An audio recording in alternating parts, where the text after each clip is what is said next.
কেমন আছেন সবাই? আশা করি সবাই ভালো আছেন। দেখতে পাচ্ছেন আমার সামনে একটি সিআরটি টিভি, চায়না সার্কিট। তো দেখুন এখানে পাওয়ার সাপ্লাই সমস্যা। তো চলুন টিভিটা খুলি।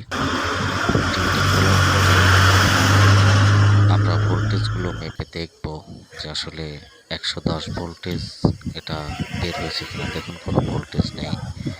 তো তারপরে দেখব আমরা হচ্ছে ক্যাপাসিটারের 400 বা 450 ভোল্ট এসি ভোল্টেজটা আছে কিনা।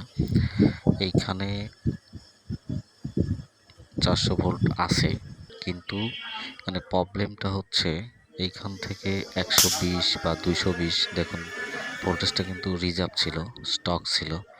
তো এইখানে আসলে 120 বা 220-এর যে একটা রেজিস্ট্যান্স থাকে, যেটা চপার হয়ে তারপরে ভোল্টেজ তৈরি করে।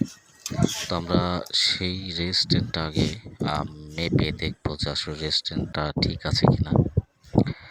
তো এইটা হচ্ছে যে রেজিস্ট্যান্স, এইটা ঠিক আছে। দেখুন এই রেজিস্ট্যান্সটা কিন্তু ঠিক আছে।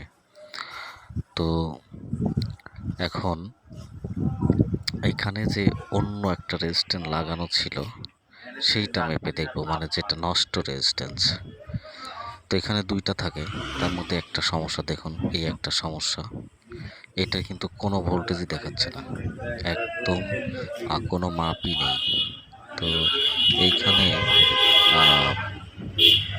হাই রেঞ্জে দিয়ে যে মাপটা দেখা যায় সেই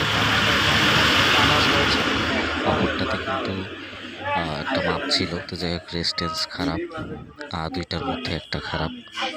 তো রেজিস্ট্যান্সটা আমরা এখন এখানে ভালো একটা রেজিস্ট্যান্স লাগাবো। এই যে এই রেজিস্ট্যান্সটা, এই রেজিস্ট্যান্সটা লাগানোর পরে আমরা ভোল্টেজ মেপে দেখবো যে আসলে টিভিটা ভোল্টেজগুলো অ্যাডজাস্ট হয় কিনা বা টিভিটা চলে কিনা। তো আমি এখানে রেজিস্ট্যান্সটা লাগিয়ে দিয়েছি। তো এইবার এসি প্লাগটা ইন করবো, ইন করে দেখবো যে হচ্ছে আমাদের ভোল্টেজটা বের হয়েছে কিনা। তো প্রথমত 110 ভোল্টেজে যাব। তো 110 ভোল্টেজ দেখুন, এখন কিন্তু এখানে পারফেক্ট ভোল্টেজ এবং আমার টিভিটা কিন্তু রানিং হয়ে গেছে। তো এটাই ছিল আসলে আজকের ভিডিও।